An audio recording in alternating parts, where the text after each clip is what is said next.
guys too, it's like, the impact of not being killed, of standing up to Freddy and surviving, had, some impact in your life, which is awesome.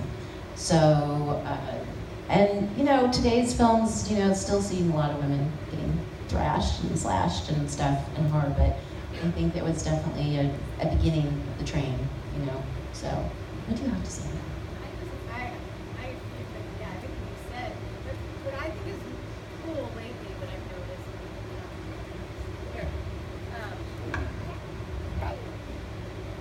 is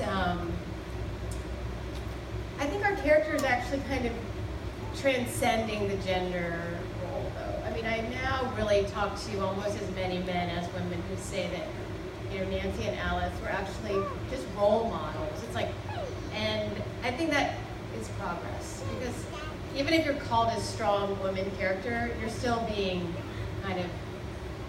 you're being divided. You're being called that woman character. To me, it just seems to indicate something lesser. I don't know, but I'd like to just kind of revel in the fact that we were just strong, kick-ass characters, and that a lot of people are really identifying and seeing young men and boys and young girls both feel like they can relate to what we put up there on the screen. To me, I feel really, really proud of that, and it's just really hard to it's hard to believe that this little stroke of luck that seems so random, and actually like something that I wasn't going to be particularly thinking about in my 50s, is now like one of the most important aspects of my life. So that's the thing that I think gets me the most, and is how important horror has become in our society. Pop culture and all of that. Yeah. And I think their characters too were relatable. I know with Alice, it's like we've all had that time when we're a daydreamer, when we are within ourselves, But then at some time in your life, you have to really feel, and it's like feeling an onion as you mature and find that strength within you. So anyway, I love hearing all your stories and your personal lives too. It's awesome. Keep saying awesome. I'm really not from the beach. Yeah, I say awesome. Why am I saying it too? Awesome. You live at the beach, so you might say awesome. I can't. So we've seen a progression of Freddy from the original to your films, adding more and more comedy to sort of what Robert did with the character. Talk a little bit about what you think adding comedy to such a dark character, and how much of that was Robert being able to do what he was able to do. I think what I was telling a young pair of filmmakers earlier today is Wes knew that you couldn't just have everyone on the edge of their seat the whole time. There's no way the human body can kind of suffer that for an hour and a half.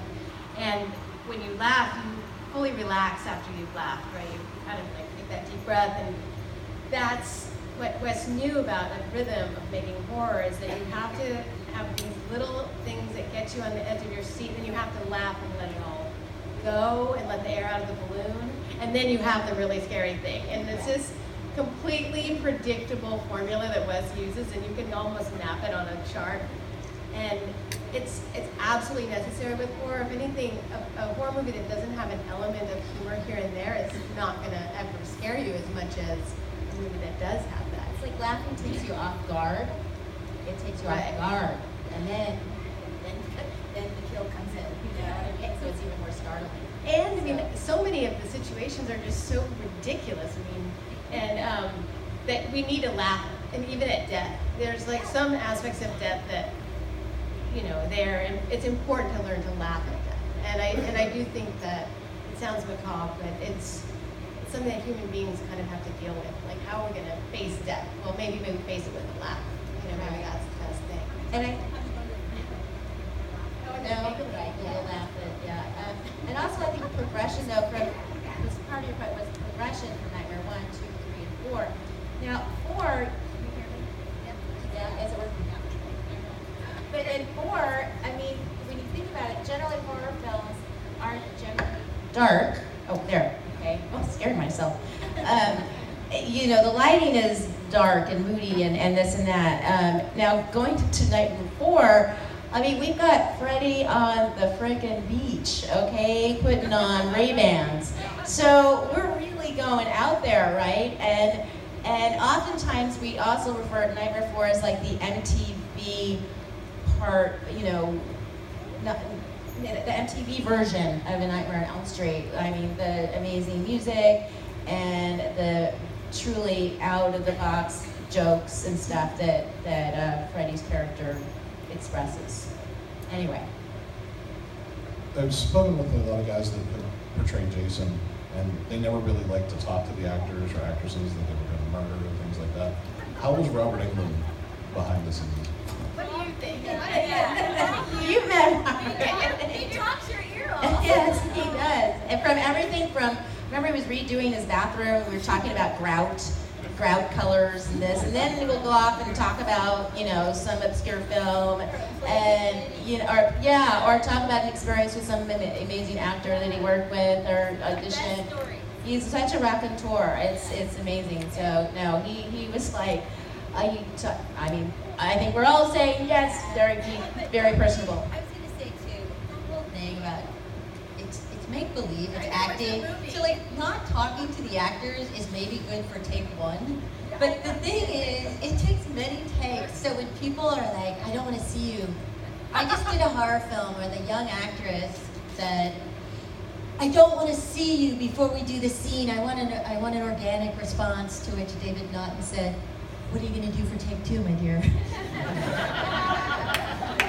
And she promptly skulked away. Because it's make believe. Go to school, learn how to do it. It's a craft of being surprised. So, not wanting to see your actors, it's self-indulgent and it doesn't assist the process in any way of making a film. I just want to make that clear to any young filmmakers out there.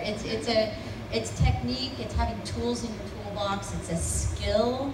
And it has nothing to do with being really surprised, or because if you can't get your actor to have an organic response, you're either not able to direct them properly or you've cast the wrong person. It has nothing to do with it's not a snuff film. It's show business. So I'm sorry, I sound so like I just find that stuff such nonsense. It's nonsense. I know I've heard Robert talk about this before, and he really nailed this on the head.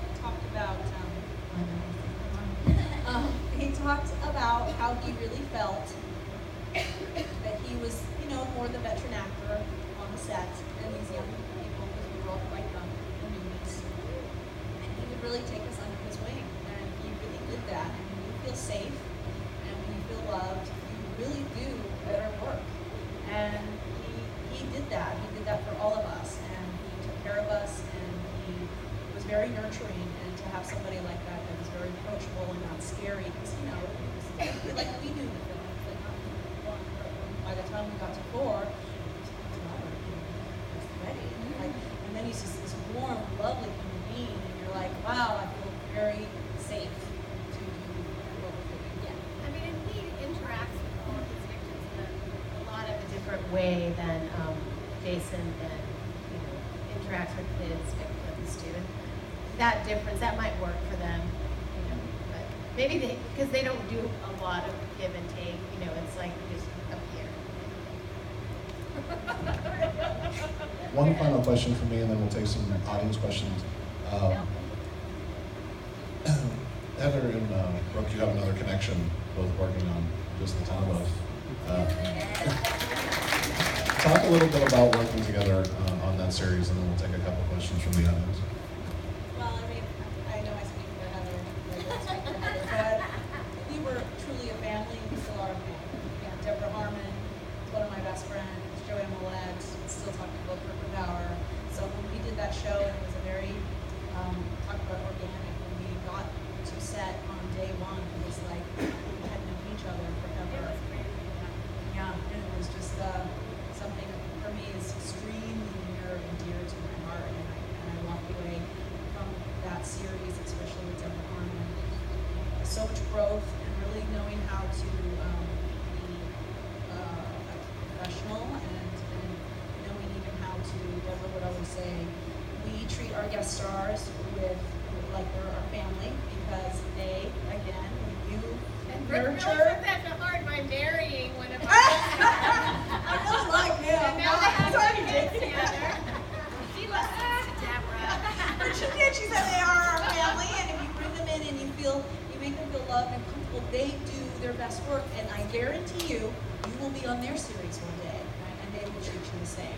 And that can be true. Or you'll so be many living times. under the same roof with them. That's right. Yeah, exactly right. I have to tell a little, I'll talk out of school since Brooke is here. But we would have a reading Monday morning of the script, and it was usually pretty good. I mean, it was usually funny, and there were lots of jokes, and you learn quickly like how to get the rhythm of the jokes, and it's very fun and very hard.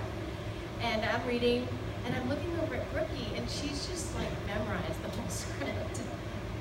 Damn. And I finally like, and it made me look bad, frankly. That's why I can't. Because she would have it all perfectly timed in her brain and memorized on Monday morning at 9 a.m. And I'm like, Brookie, what's your secret? She's like, I just really don't like reading off the page, Heather. Like I stumble, and then I feel like I'm making a fool of myself, so I just make sure to just have it all memorized on Sunday night. It's like everyone was such a good actor on the show. And Brookie and then Joanne Willette, they all were so versatile and they could do anything. And Joanne, who I'm sorry isn't with us, she should be, you know, she can mimic anybody. And if you ever have the chance to see the Just the 10 of Us gag reels, Joanne imitates all of us. And it is perfect. And the producers and everybody, it's one of the funniest clips you'll ever see. And, you know, Bill Kirkenbauer was a gentle, such a nice man. Our producers were kind of brutal. They were the only ones who were hard asses. But they were hardcore producers, you know. I know. But on the laugh track, So they weren't expecting this family, that we were like, hey, we're like for each other. yeah, it was fun. Joanne and I went to UCLA together, and we actually shared a mailbox because Willette and Wilcox. And then of course Joanne was in Nightmare 2 as the mean cheerleader. So I just had to bring like all this sort of serendipity, you know, weird serendipity into it. And I wanted to say I've memorized everything because I have severe dyslexia. And I can't read. Oh no, that's not I love those so, you know, you can do anything you want, but that's what I do. No, that's a good lesson for any actor out there. Like, nothing should be your barrier to doing it, you know, and that could be used as a crutch or an excuse for so many situations. Oh, but no, she just like would take the bull by the horns, and she came around it from this other way. It was really awesome, and I super admired it. Do we have time for a couple questions? This is for Brooke and Lisa. Could you please tell some of your favorite stories working with Rennie Harlan, and please do your best impression of his accent? I wish Tuesday night was here because she does the best impression of Rennie. Yep, Of yep. Rennie Your Harlan. politics is beautiful. Get in your positions. I sound more Bulgarian, I think, than I'm trying. Rennie was just cool. He was great. I think my favorite story is that he was very personable with us actors. And I remember in the Crave Inn, yes, the Crave Inn, and I'm working on it. I'm trying to find some business as an actor or your performers. You know, you don't just stand there and do lines like you might be doing something. I'm in a restaurant, I'm a waitress, so what am I doing? So I decided to be polishing some silverware. So I'm polishing forks, right? And then I noticed there's this amazing shadow happening as I'm polishing these forks. And I'm like, Rennie, look. And he's like, brilliant. And he says, get the knives. So I'm like, oh, right. So I get the knives, and then of course you have, and it's in the movie, there's this quick shot of the knives, the shadow of the knives, of course, the foreshadow of Freddy Krueger's glove. So anyway, so that's my story with Rennie. Again, for some reason, I just work with like most amazing, gentle people, and Rennie Harlan, in my opinion, was one of them. He, when we all got cast, he invited us over to the producer's house. We went to the producer's house because he lived in some bedroom on some floor. I was in Hawaii on my honeymoon. Oh yeah, okay.